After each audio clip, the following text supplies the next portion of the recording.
So most cabin built that I've seen online, people will use either nothing and lay directly on the ground, or they will use those straight shaft foundation foam that you can find at any kind of hardware store. And I think this is completely wrong to use just this. I think it could lead to a lot of problems down the road, so stay tuned and I will let you know why I'm saying this and what I plan on doing to do it the correct way. So here's the first major order of building material.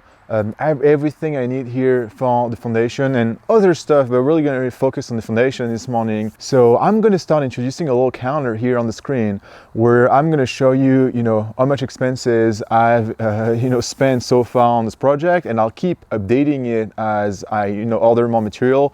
I haven't seen anybody on YouTube doing it, so I think it'd be really nice to be fully transparent and show you exactly where I'm at to give you an idea. So right now I have everything for my foundation, which include concrete, the rebar, the concrete foams, the rebar chairs, the rebar ties, some Simpson base, some anchor rods, and additional straps. So that has cost me about $1,275 at this point. So I'm also gonna include another counter, which will be the days of work, because I want people to know, well, how much has this guy spent on building this cabin. And so one day of work will be equal to 8 hours. So let's now discuss foundations for a second. So I have told you just in the introduction that most cabin and small structures that I see on YouTube are being built either directly on the soil or just using some straight shaft foam just like that. With no footings whatsoever. So I think, in my opinion, this is completely wrong, and that's why I would qualify those cabins more as like fancy shacks rather than an actual cabin. I mean, some of them are so small that it might be fine or it might work okay, but I think it's definitely risky. And as much as they're looking fine now when they're just being done, I would love to know what they end up looking 10 years down the road. So long story short, you need a footing and one that is deep enough in the ground. So why do you even need a footing? Well, the footing is there to spread the load. The soil has a capacity to bear loads, but if you apply too much load to an area that's too small, it will eventually settle, meaning that literally it will just push down to the ground. So second point, why does it need to be buried? Well, that depends where you are in the USA, but you need to be below the frost line, which is about 2 feet deep here. If your footing is above the frost line, whenever the soil is going to freeze and thaw, it will raise and lower the ground with that. And with that, probably your whole structure will follow suit. So also, if the soil is of poor quality, such as clay, it will raise and drop based on the humidity levels in the clay, because clay absorbs the humidity and grows in volume. So those are all the reasons why you absolutely need to have proper footings to spread the load, and that they have to be at the proper depths based in your area, or you probably end up with some major problems down the road, which most people building cabins on YouTube I think will not show you, or probably are not even aware of. So I'm here to do things right, because I want this cabin to be literally standing in 100 years from now. And even most people believe that I'm doing overkill, then I couldn't care less, because I know that this will be solid and this will stand years and years and years. So here we are. I'm about to break ground and get started, which is pretty exciting after all the time I spent kind of planning this cabin build. You can see here the equipment that I'm going to be using, but the first step now is to dig a big hole. That's going to be about, I think, 24 inches by 24 inches, 2 feet by 2 feet, and 2.5 feet deep. So I have no idea how long this is going to take and how challenging it's going to be. So let's see, let's try. That's the location of my center line. So right now, all I'm going to do is I'm kind of, centering it. I'm going to paint over it so I know. So more or less, I need to know how big my hole is going to be. Okay.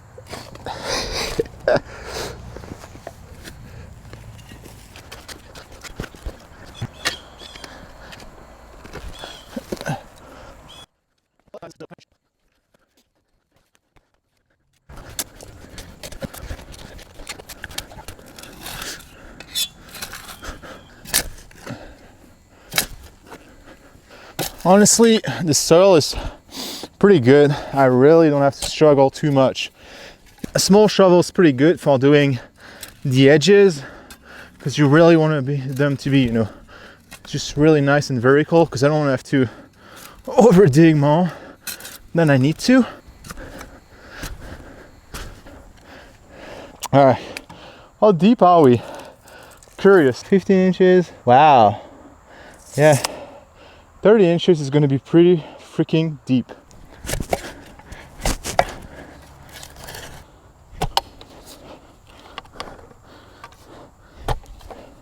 This is even more tiring.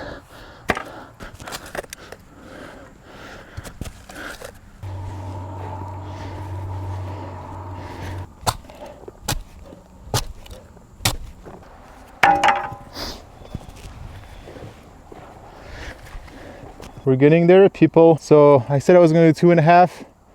No way. Minimum I need to do is 2, and I'm just gonna do 2.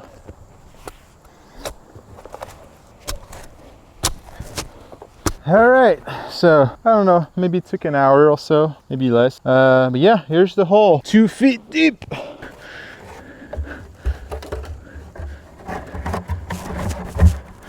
Ta-da! Nice, so that's what we want.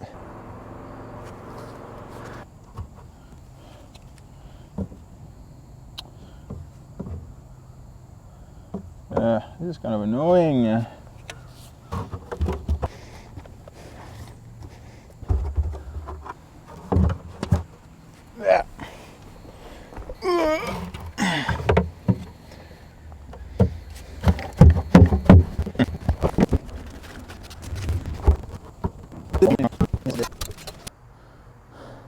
This is much more what I'm looking for. So we want to have our rebars at the bottom of the footing, and I want them to be at least 3 inches away from all the sides. And yeah, I decided to do it with number 4, which is this one right here. So we're gonna go ahead and try to cut this, and I have no idea how that's gonna go. This is a pretty thick piece of rebar, and my goal is to try and cut it with a grinder. I have no clue if that's gonna work. So let's figure it out.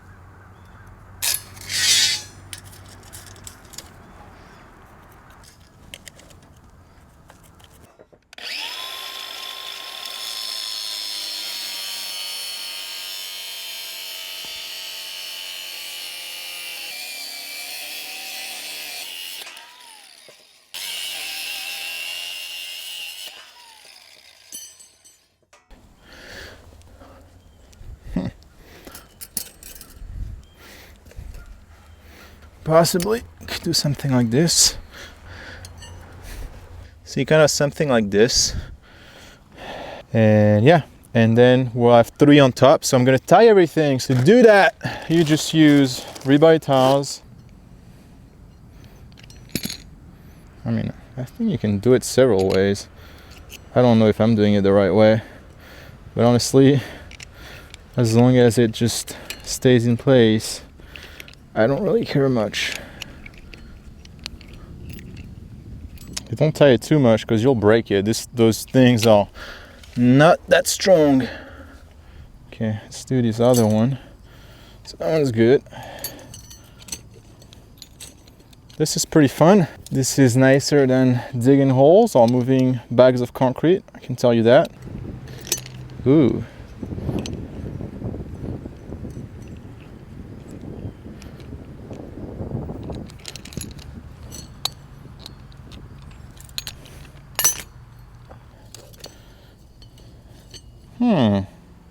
This is a little tight, so you go rebounds to rebound.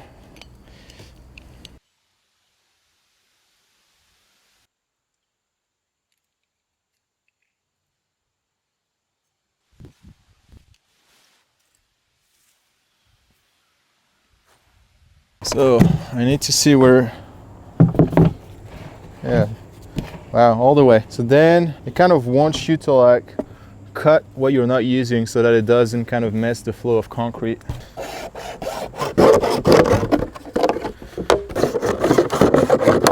So obviously we're gonna have to cut this short because I don't need this much.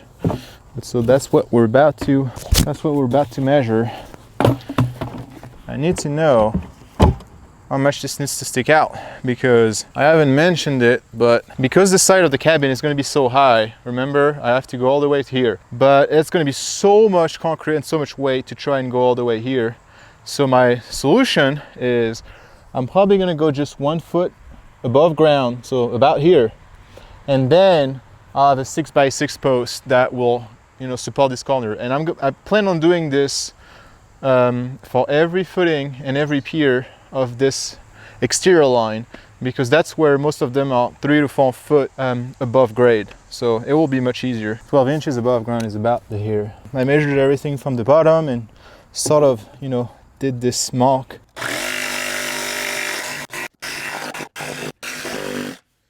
We are ready to attach the spout to the base, and I think that you can I just got some screws. See if that works.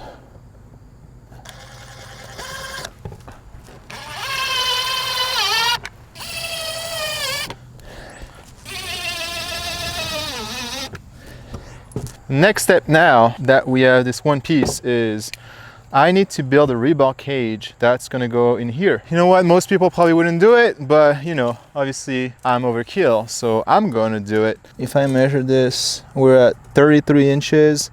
And again, I wanna leave probably 3 inch at the top. So I need 30 inch of depths. So this time we're using number 3 rebars. I need 4 pieces of, so 30, 60, 90.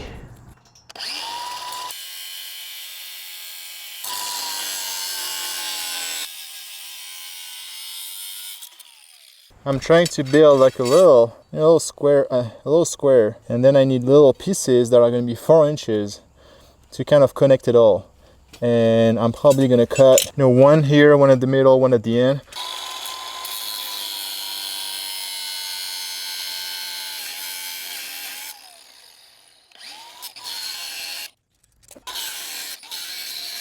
I said 4 inches, I ended up doing 6 because 4 is definitely going to be too small. So let's start, and I guess we'll start here.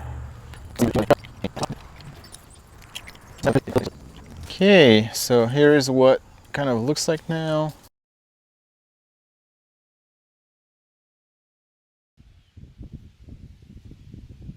Here's my footing, and here is my nice little rebar cage.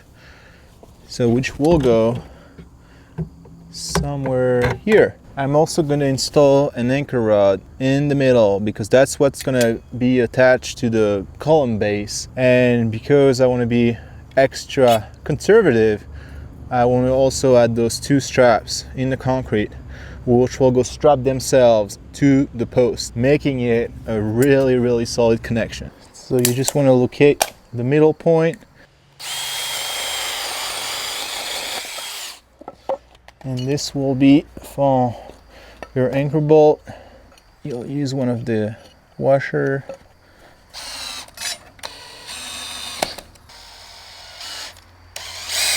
I am getting closer to, filling this up, but I want to make sure that once I backfill it, it stays where I need it to be.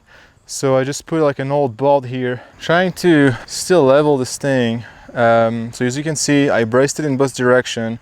It's a little bit challenging to get it to be perfect, so I think I'm kind of satisfied with where it is now. I'm gonna start and slowly backfill.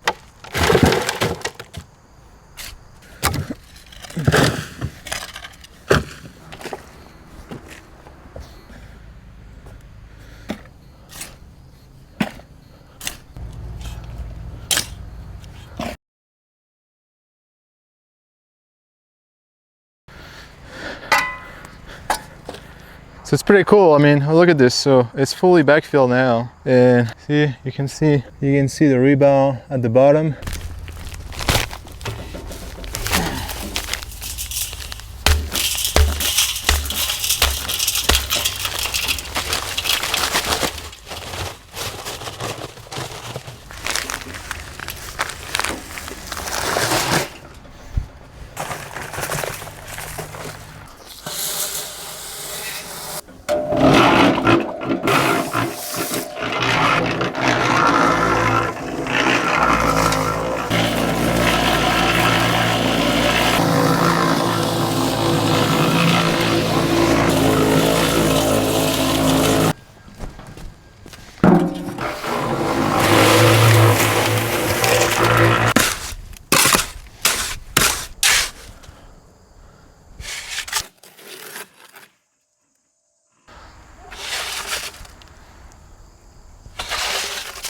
So the key is we really want to make sure that the concrete gets all the way in the footing, in between the reinforcing and all that. So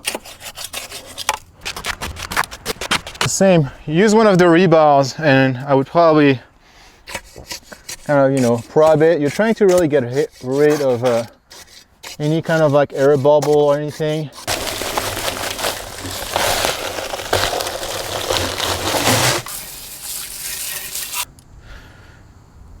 So just like that, and just push it down, and it should be about 3 inches from the top.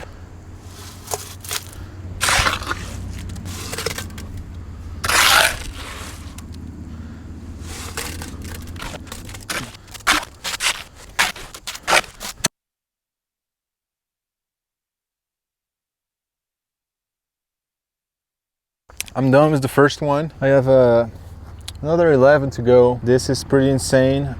It took like a full day. I thought I was going to be able to do 2 today, and I just did 1. So this is going to be challenging. One of the main challenges is moving the materials all the way up here. So here is the job site all the way up here, and my materials are all the way down here, all the way down. All that top, that's all my materials. I have the fun to bring it all up all the way to here. Thankfully, I'm realizing that I used maybe half the concrete that I thought I was going to use, so I'm going to end up having to use much less concrete than I thought and moving much less back than I thought, so that's great news. But yeah, I mean, I'm just gonna keep moving forward and do the other 11 one. So make sure to check the next episode where I will show you more progress about my foundation work. I really have to hurry up because I have to make sure that I finish this work before the cold weather is coming, because it's practically impossible to dig in a frozen soil. And here, where we're about 3,500 feet altitude, it's gonna get cold pretty quick, probably within the next few weeks. So I think I would say I have probably another 2 weekends to really wrap this up, otherwise I'm gonna really regret it.